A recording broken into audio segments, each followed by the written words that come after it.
Now, however, Motley Crue is back with Neil on board and a new album called Generation Swine. That album fucked me up. From the day we got back together, we said, you know what? This is day one. Everything in the past. At the door. Exactly. Leave it at the door. Leave the bags at the door. And every time that I would come up with a part, it was always wrong. And I always got criticized, and my self-confidence went way down. Glitter was a song that was an experiment in writing with other songwriters. And that whole album was an experiment, to be honest with you. And we got back together with the Generation Swine album, and I hated that record. I still hate that record. Why do you hate it? It just no good songs on it. Okay. And I told him, this record sucks. Yeah. You know, no, we love it. We love it. They really didn't know what they wanted. They would just give me like these random. They would give me these random bands, and they would go like Nikki would say something on the lines of, you know, Manic Street Preachers and old David Bowie, and then Scott would go Cheap Trick, and then Tommy would go like, no, dude, like heavy, like Pantera, you know, but lush, like Oasis. Well, it's that time again. You know an album is going to give us a lot to say about it when Nick uses a John Carpenter score for the intro. This is The Dirt, a Motley Crue retrospective on Renegade Jukebox.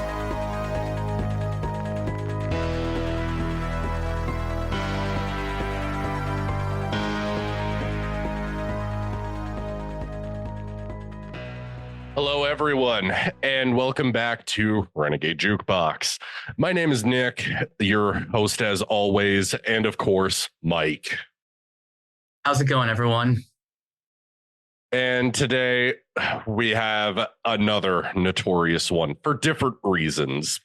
This obviously is Generation Swine, and I really wanted to do the intro to this one because I'm assuming a lot of people coming to this podcast know of the Todd In The Shadows episode already.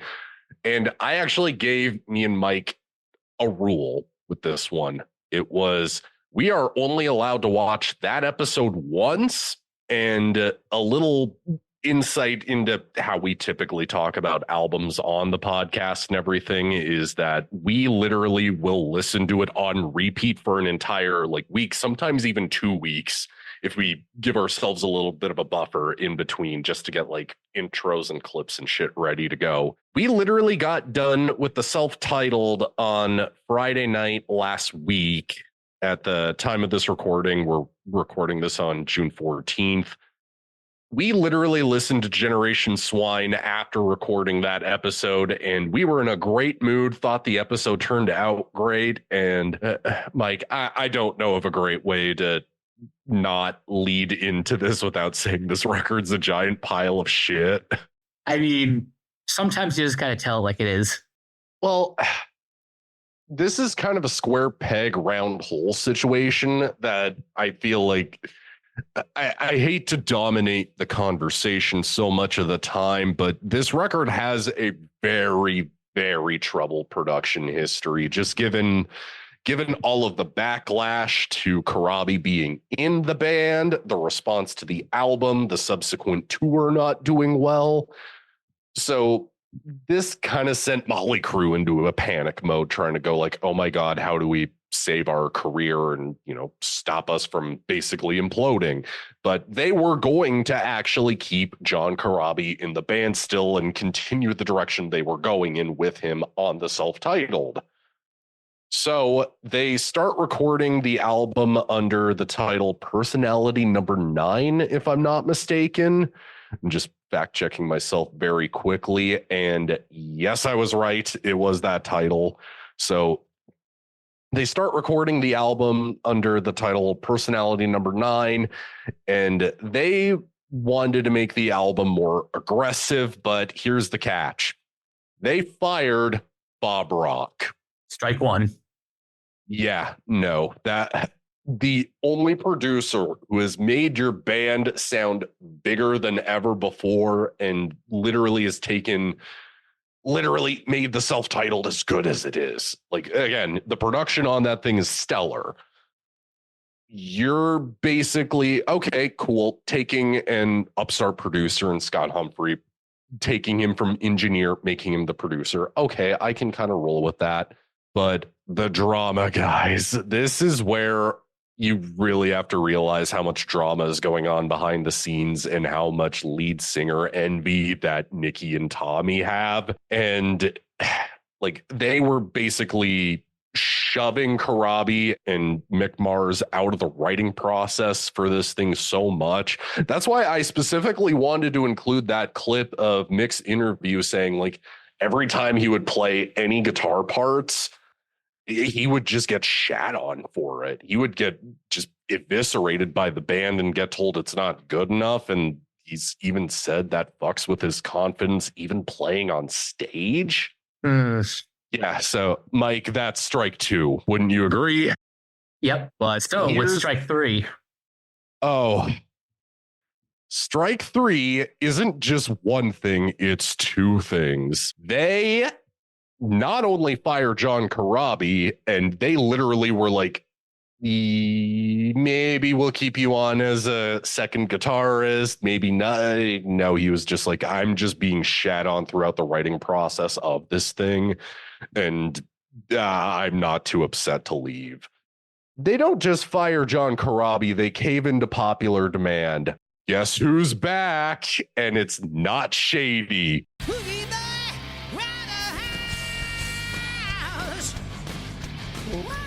Yeah, that's right, people. They give in to the public's popular demand and they bring Vince Neil back. Whoa. You guys can't see my face, but I am not thrilled by this. And look, I don't want to just needlessly shit on the guy, but even he himself has said that he just feels like they were just fighting in the studio nonstop. And he himself, even as recently as 2024, has said he hates this album. So I don't know what else to tell you guys. Mike, do you have any comments or questions you have for me before we tear into the songs for real? Really, my overall thoughts are just why? Why these sounds? Why these lyrics? Why this Vince Neil? So what I also understand is that Alan Kovac, the head currently of Better Noise Music, he was the guy who was like, well, Vince was out of the band. You guys were successful with him in the band. Now you're not. What changed? You know, again, I hate to rip off the Todd in the Shadows episode, but that's basically what happened. So it was record industry pressure and just record label pressure, just going like, no, bring Vince back. And the obvious logical progression would just be scrap the album you had with Karabi and just make a fucking throwback album for the people who want Vince back. That would make the most sense. Instead, we get this mess.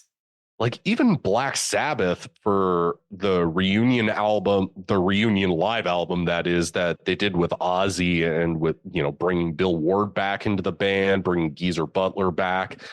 Like that live album even had new songs on it produced by Rick Rubin, more in the vein of Black Sabbath's 70s output. So like that made the most sense rather than Ozzy trying to sing Tony Martin parts, if you get what I mean, where I'm coming from. It's a very square peg, round hole situation.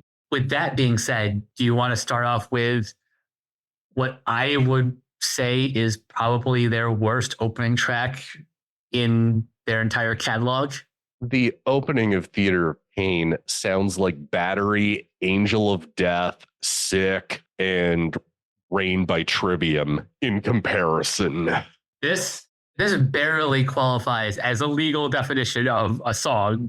Like, here's my thing that I'll say. I will be serious for the first bit. Nikki's vocal lines aren't exactly awful in terms of trying to be 90s ironic, but it's weirdly not that different from the previous albums with Vince, but also weirdly different. I know that doesn't make any sense, but you kind of have to listen to it and go, yeah, this sounds like a typical Motley Crue opener, but it also doesn't. And that's why it just doesn't work. I even have in my notes at some point, it sounds like they're going for this like really not great Lou Reed impression with the verses. Honestly, this thing made me wish I was listening to Lulu in comparison.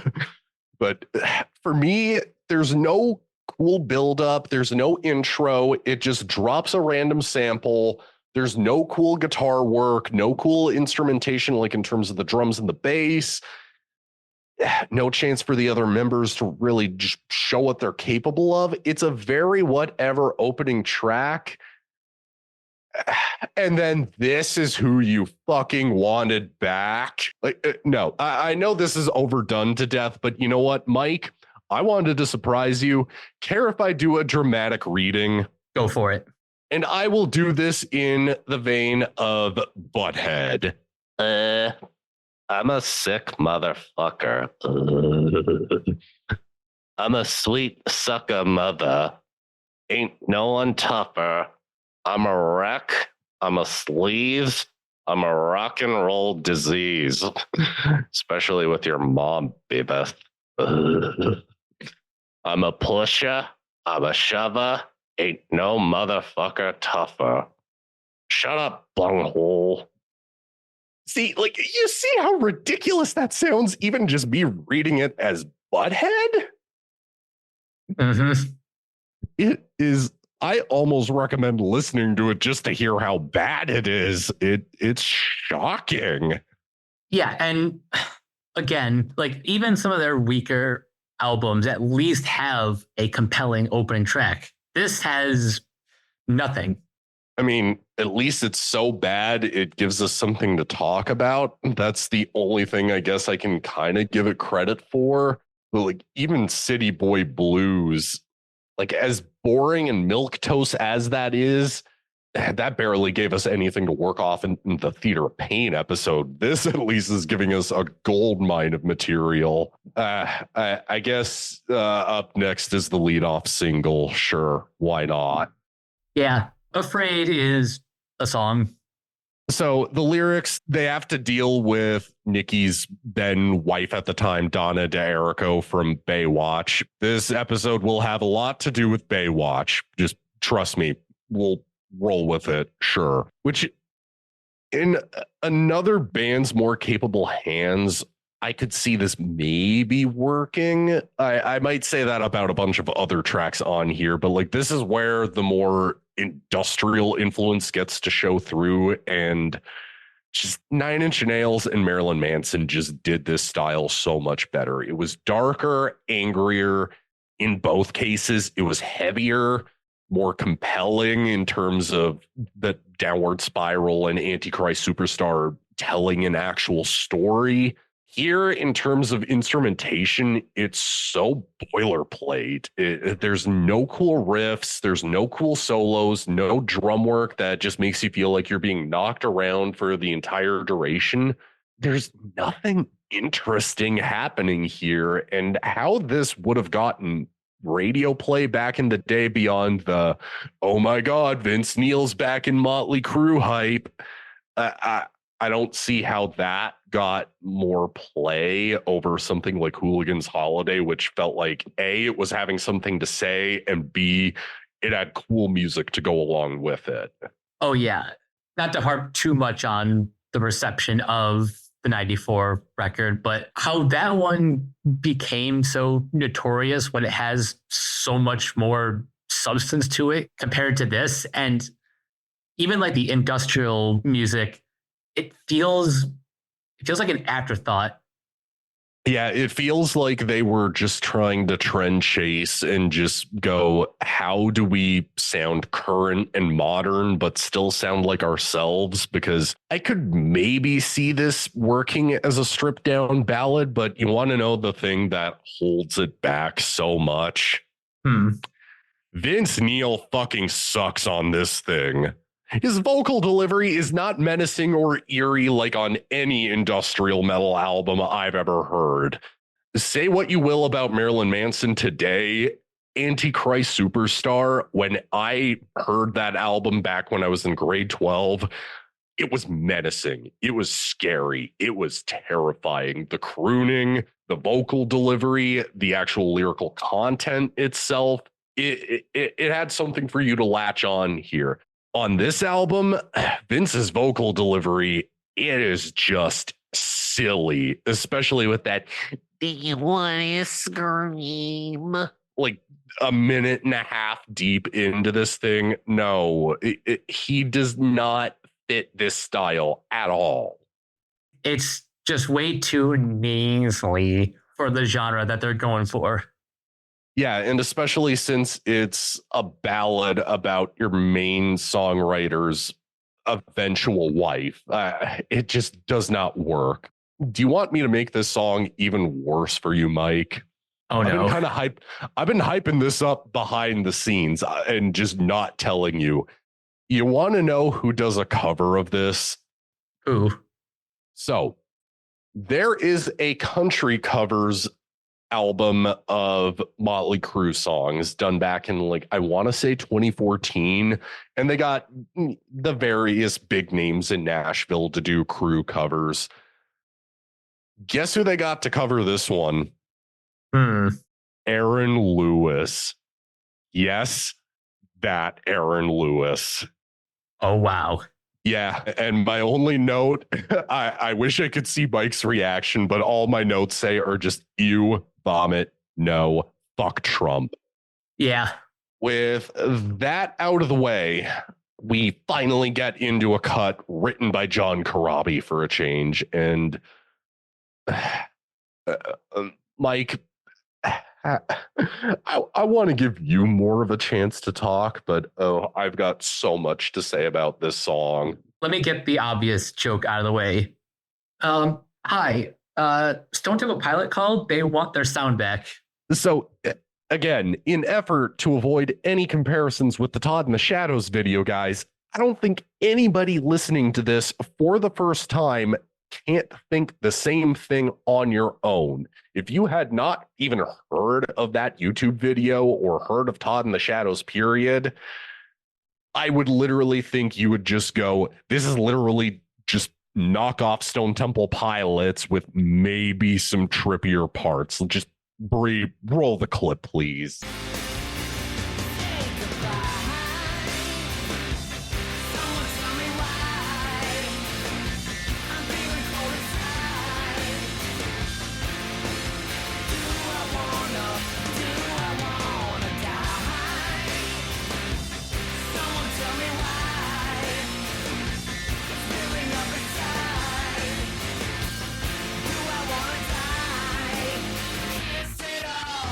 I could buy the lyrics being an anti-suicide sentiment more coming out of Corabi than I can Vince Neil. Like, if you scale back the experimentation, scale back the industrial wankery, make it a bluesier, more sad, depressing cut, you might have a good song here. But again, I can't help but say, this is who you guys wanted back in the band so bad. I'm going to try my best to refrain from repeating Vince Neil sucks so many times, but like, think about how much better this song would have sounded with Corabi on vocals and Bob Rock producing. Yeah. And I'm going to say this about a lot of songs later in the record, especially. This production, like, Scott Humphrey is not a bad producer. He did Hellbilly Deluxe and Sinister Urge by Rob Zombie, and those albums sound great. But you want to know something? Rob Zombie was already doing industrial music by Astro Creep 2000, so there's no excuse why this thing just sounds as thin and lifeless as it does. And I guess we can have that tie into the title track. Yeah. Generation Swine. Again, I have Vince Neil sucks in my notes, but I have a tangent I'm gonna go on about the guy. If he listens to this, I'm like, dude, go to the gym. It's gonna be the best decision you ever made. And on another note, just take it in stride, dude. If you take it in stride, we'll even have you on and talk to you. But the song itself, like you and me said the same thing when we did our listen through before hopping on to the recording. The opening bit reminds me way too much of Primus. Mm-hmm. And I can't remember if Todd actually brought this up, but if you scrub the band's name off of the album cover, you could easily confuse this for something by Primus. Yeah, he did. I'll count that as your Todd in the Shadows mention reference thing, whatever we're going to call it. The Todd in the Shadows counter. Sure. You got your one. I'm saving mine for later.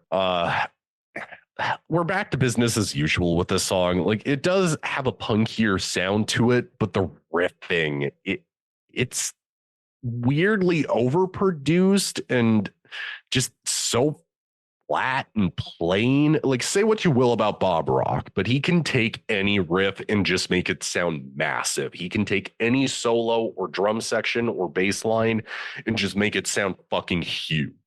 Here, Scott Humphrey just does not have that capability in him. I'm not saying that to be a jerk or to be disrespectful, but I kind of can't help but go, whatever energy the song might have had would have worked in the hands of a better producer, not conflicting with two massive cult of personalities in Nikki Sixx and Tommy Lee. The solo does not sound like Mick Mars at all. Like, this is the point in the record where I just kind of had to go, this is where you really start to notice how scaled back he is. None of the riffs are chunky. None of the solos feel bluesy or well put together.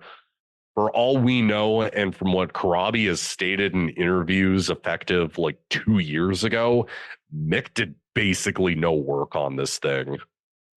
Yeah, which is just kind of unfortunate. Even just like as a member of the band, just being shoved to the side this much is...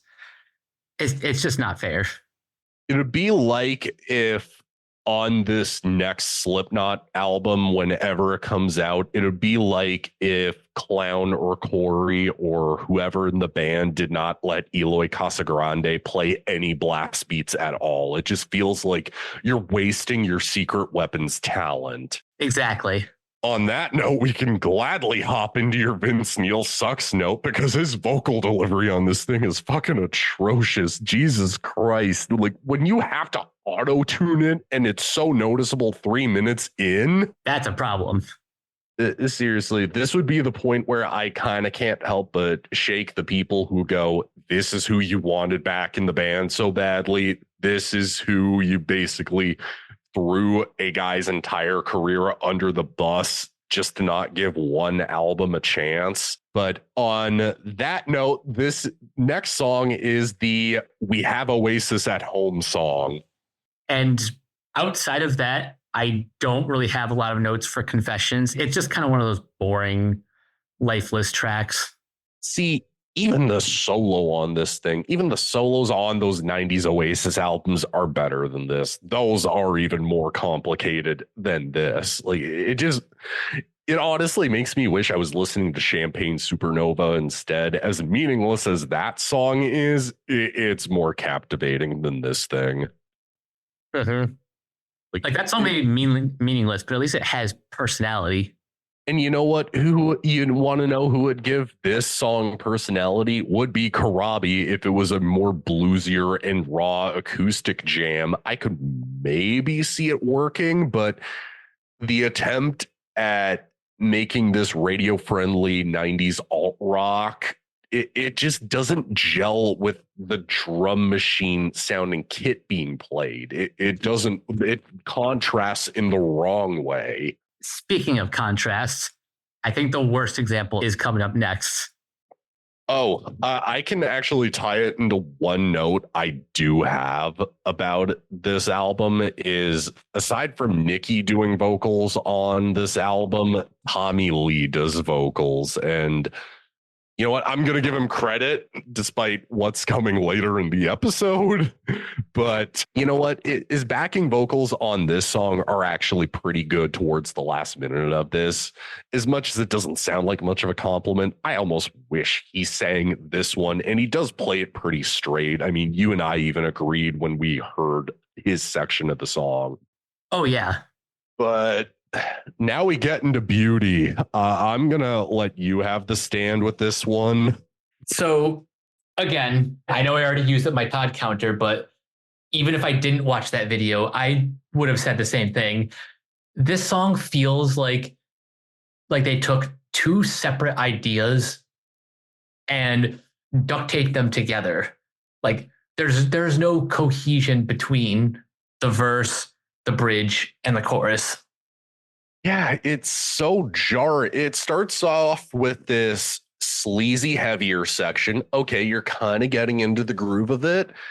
Then all of a sudden it just drops you into Vince Neil saying cocaine, somebody sniffing a line, and then it goes into this dreamy, lush section. Yeah, like where's the connective tissue here? Yeah, my guess is they wanted to make this sleazy stoner jam so it makes you feel like you're on drugs while listening to it, while not actually touching any substance, but it just... there's no connective tissue to make it a compelling transition. Like in the hands of a more talented songwriter, I could see somebody taking that idea and maybe making it work. But here it literally reminds me of Tommy Lee's Methods of Mayhem, where on New Skin, it just has this nasty, thick, industrial verse. And then goes into this radio-friendly Weezer-like chorus, and it makes no fucking sense. And I'll bring this up. I'll take the Vince Neil sucks note on this one. Again, dude, you are not Marilyn Manson or Trent Reznor. You cannot croon. Stop doing that stop-start technique. Like a good example of what I mean is like, remember the verses on Capital G, Mike? Mm-hmm. Yeah, that's kind of the vibe I picked up on just, 10 years earlier. But like Reznor's vocal delivery works because his voice suits that style. Here, it's not convincing at all. Yeah. Like we've been saying, this is the definition of a square peg in a round hole. And, as much as I did praise Tommy's backing vocals on the last song here, they do not work. Like I'm just going to be real with you guys. Like I'm not expecting Matt Heafy or Johnny Davey type vocals out of Tommy Lee. That'd just be stupid and dishonest. But here he's trying to scream and he just can't do it. Yeah, no. Then we get the Motley Crue ballad. Sure, why not? Let's roll with it. Not just a Motley Crue ballad. Bryan Adams is credited as a writer. For a metal series, we sure have brought up Bryan Adams more than I would have liked to, but you know what? I would rather be listening to Summer of '69 than this. Seriously. And you want me to piss you off, Mike? Are you ready? Oh boy. Without You is better than this. Nice going, Scott. Yeah. The music itself, again, in a different band's better, like I could see maybe Deftones taking some of the synth work and making this lush, dark ballad out of it. Sure, I can see somebody taking it and trying to make it work, but it's just so milquetoast and vanilla. It has no urgency to it. It really doesn't make you feel anything. It feels very aimless and doesn't feel like it builds or crescendos to very much. Yeah. In my notes, I just have the production is very empty. There's no momentum. It's just kind of flat and monotone right up until the end. Yeah, even going back, I know we constantly go back to the self-titled, but like considering Karabi wrote so much of this album and isn't credited, and has even said on podcasts that he did help write this thing under a different title. I don't remember the name off the top of my head, but even he's just kind of going like, maybe if you took away some of the experimentation, it could have worked. I'll even bring this up later on, probably, because I do tend to follow my notes pretty closely when doing these recordings, but I can see maybe the experimentation working had Karabi been given a second album. I feel like we're missing an album between these two. Yeah, I would agree. Like, I know some fans found the change in style between Dr. Feelgood and the self-titled jarring, but even the jump from this to Generation Swine is like, they're like on different planets. And of course, the real linchpin of this song is quite possibly the worst lyrics in a sex ballad possible. This is basically Nicky's doing, so blame him for the words that are about to come out of my mouth. He gets technically Corabi too. He gets Vince and John Corabi to say the line, "This is fine for now, but maybe let's make a baby inside of you." Next song, please, Mike. You take over that. So the notes I have for anybody out there, I just put, "You are not Rise Against." Oh God, I almost forgot this thing because I literally just initially wrote, "Oh, the Rise Against song." Retool this, make it grittier, make the drums sound more massive, have a better vocalist on it, actually let Mick Mars do a goddamn guitar solo on this thing rather than whoever plays on it. You might have something that would work, but honestly, it just made us want to go back and listen to Smoke the Sky again. Yep. And of course, the next song being Let Us Pray. This is confirmably a John Corabi tune. Like, even the first thing I noticed when we listened to it before hopping on, I literally said, this has his vocal cadence to the lyrics. This really does. It feels more like something he would do. And honestly, I do think it is one of the better songs on here. The riff is chunkier. The drums keep the energy tight. Again, Corabi's vocal cadence. It does feel like something different, but it's not jarring the way the other songs have been so far. Even Nicky gets a pretty solid groove going at about the minute 30-second mark. Yeah, I would agree that this is one of the better cuts on the record. And now that I know that this is definitely one of the songs Corabi wrote, I am kind of curious to hear that leaked demo with him on the vocals. So from what I understand, when he was kicked out of the band, he actually had to give back anything that he recorded for this album. So like that's basically either locked away in somebody's vault for the rest of time. For all we know, Nicky has it and just won't release it. Like, it's one of those cases where I kind of can't help but go, like, with Metallica doing box sets for basically every album they've ever done, including stuff like demos and unreleased mixes and everything. You would think Motley Crue would want to actually capitalize on their fan base being rabid for other records in their catalog, or even just the past records in general. You would think they would want to do something like that, but just no, they would rather just coast on their laurels. And also, they're all a bunch of inflated egos who are very petty about certain things. Yeah, especially Nicky, just giving so many backhanded comments to Corabi in interviews. I know you wanted me to mention some of the drama between Corabi and Nicky at the end of the self-titled, but like the fact that A, no vinyl repressing, B, has not played any song off of it live and basically disowns it, and C, just the constant shit talking, all because Corabi said in an interview that he felt like the Heroin Diaries was slightly exaggerated. Like, come the fuck on, dude. Yeah. And honestly, this is more fascinating to talk about because Rocket Ship, my only note is honestly very nothing. Textbook definition of filler. Yeah. Like, the only reason I think this song is not terrible is because there's no content. There's just nothing. It literally is in one ear, out the other. It did nothing for me. It was not captivating or interesting. It didn't feel like it bridged the gap between songs at all. It just felt like we need to make this a 13-track album. Throw whatever you've got at us.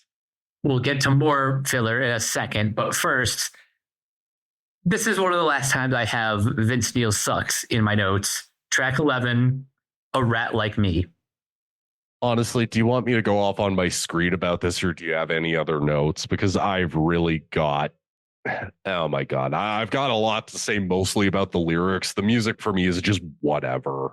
Yeah, that's basically the extent of what I have to say about this. I'll let you take the wheel with just how awful these lyrics can get.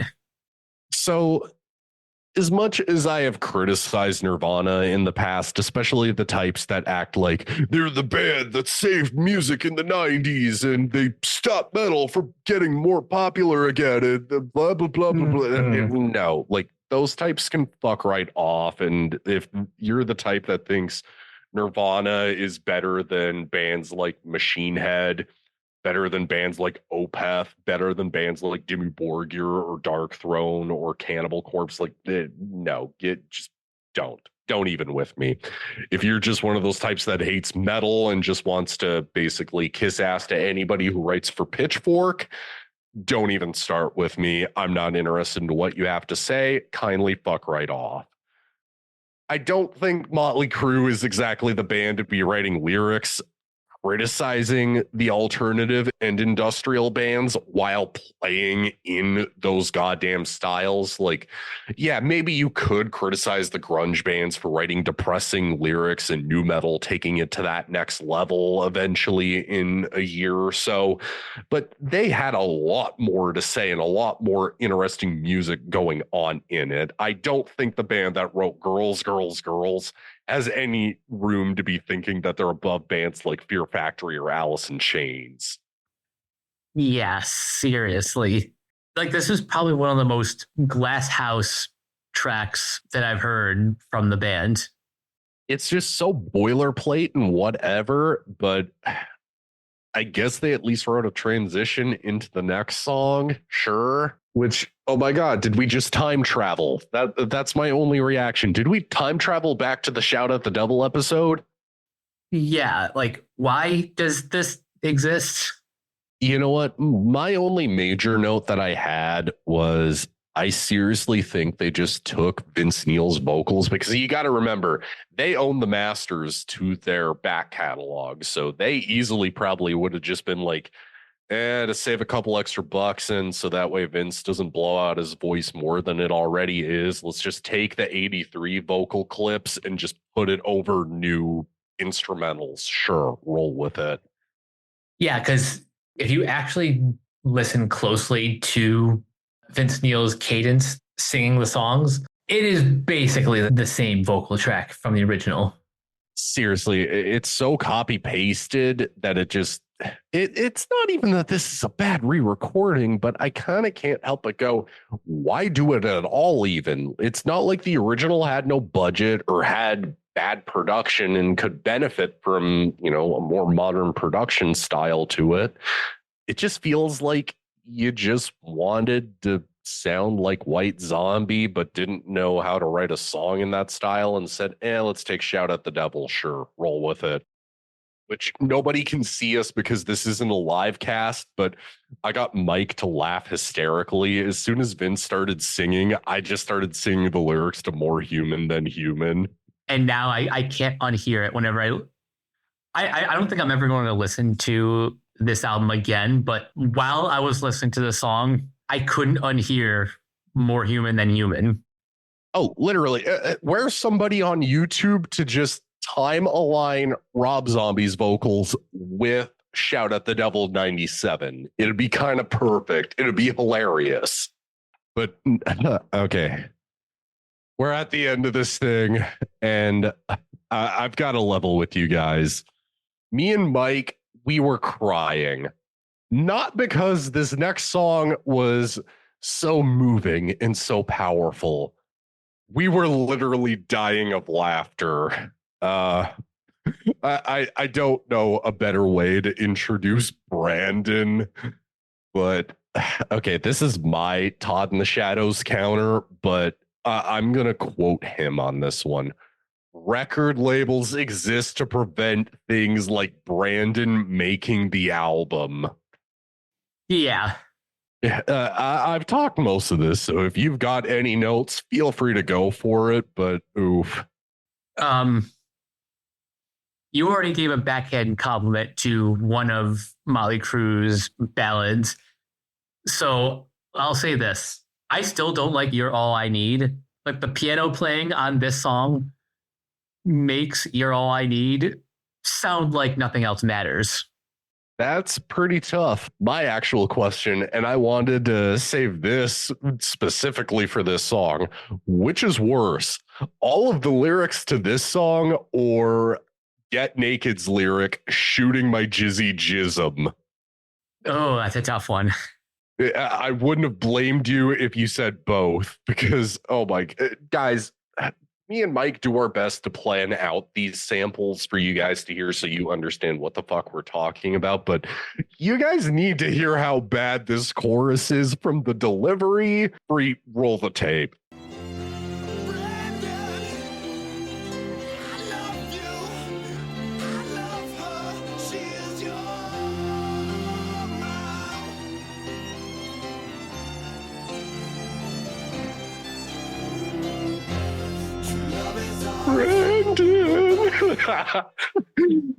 Seriously, guys, tried to keep our composure listening to this thing.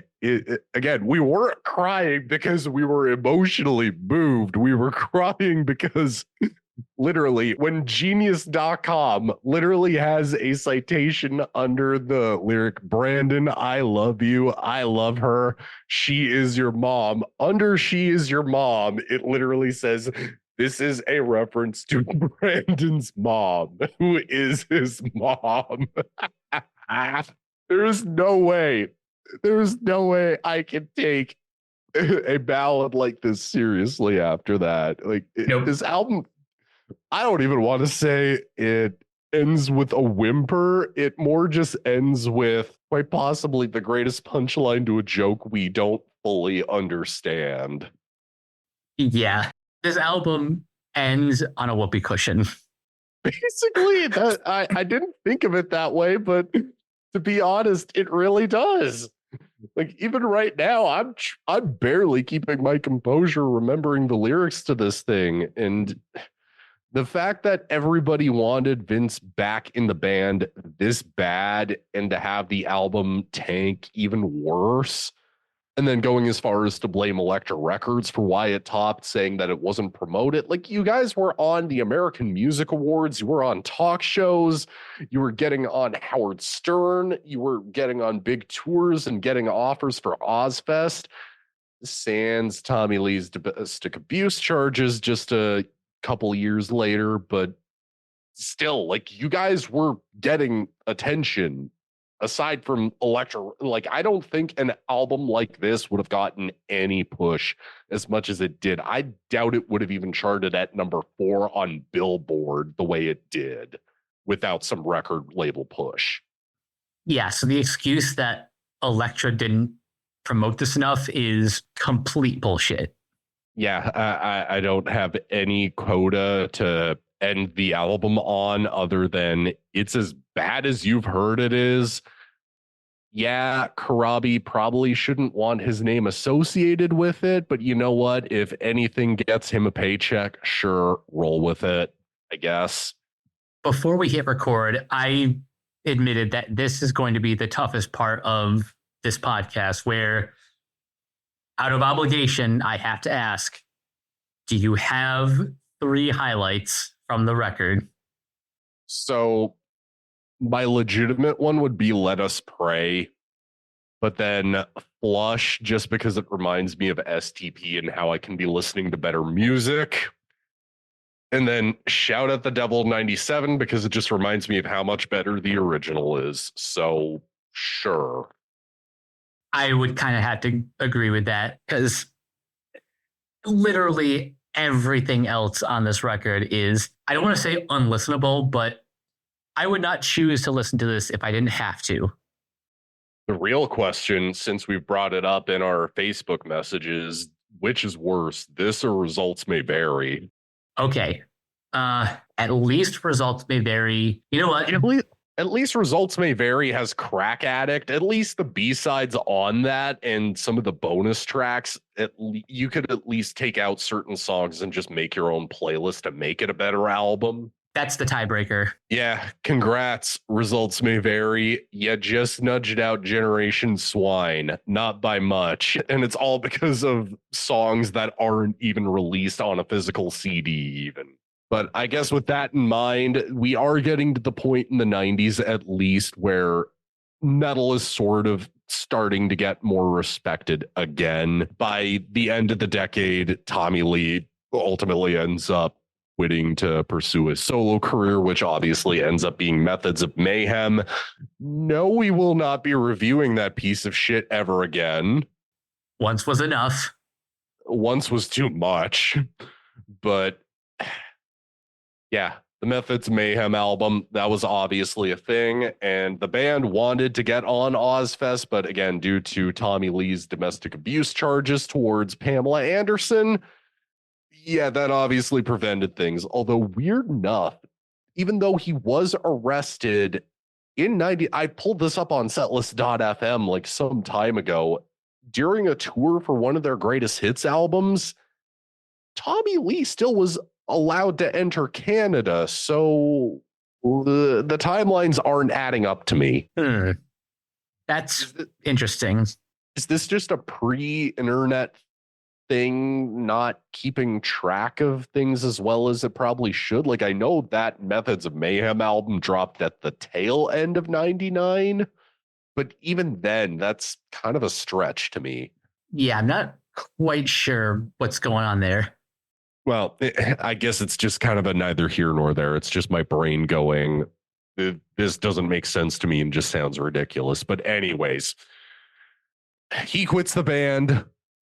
The band obviously is going to start work on a new album, and I'm just going to leave it at that. And how they decide to follow it up, I'm just going to say it as too little too late, guys. Yeah, we'll get more into that later. But until then, Nick, where can everyone find you online? Super Saiyan Death Metal God on Instagram. I mainly post album covers, movies I'm watching, albums on vinyl, video games I'm playing, and effective Saturday, the day after recording this, I will be doing my first live cast on Twitch. I am starting the Metal Horror Podcast. It might just have a name change at some point, just because I can't think of a better name off the top of my head. But you know what? I might as well just roll with it because I wanted to cover both metal and horror movies for the longest time. And I just feel like a live cast would be the best idea. Come check me out. And every Wednesday, we're going to play Doom 2016. So we'll call it game night. Nice. And you guys can find me on various social media sites at Captain K42. You can check out my quick thoughts on letterboxd.com/Coach K42. And you can follow Renegade Pop Culture on Facebook and that place at Ren Pop Culture. You can also find us on YouTube, on Podchaser. Consider supporting our Patreon at patreon.com/Renegade Pop Culture. Listen to all of our podcasts on Spotify, Apple Podcasts, or wherever you listen.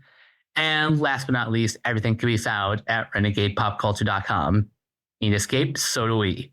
That will do it for this episode of Renegade Jukebox. We will catch you guys later. Nick, take us out. Okay, here's my Tommy Lee impression. Brandon, I love you. I love her. She is your mom.